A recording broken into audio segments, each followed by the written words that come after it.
In this video, we will go over the assembly and powering on and off of your iNAP device.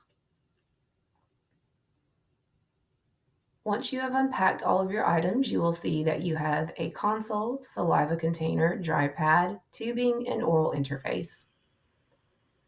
We'll begin by taking our saliva container and removing the gray piece on top.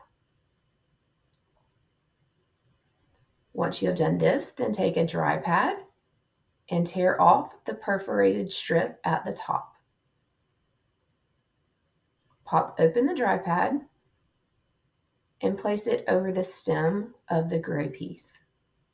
Then place the saliva container over that and ensure you hear a click and everything is secure. Now we'll take our console and connect the saliva container to the console. Ensure you hear the click and that both sides are securely snapped in. Now take your oral interface and we're going to connect it to the tube on the white end.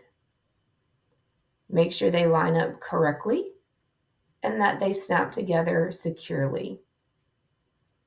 Now we'll take the gray end of the tube and place it in the small hole in the top of the device. Make sure it is secure and snaps in. Now your device is ready for usage. To power on, you will hold down the power button for 3 seconds until you see all 3 lights flash. Your green light will be steady, the blue light will flash, and the orange light will go off. To power down, hold it down until all lights go off. You are now ready to use your iNAP device.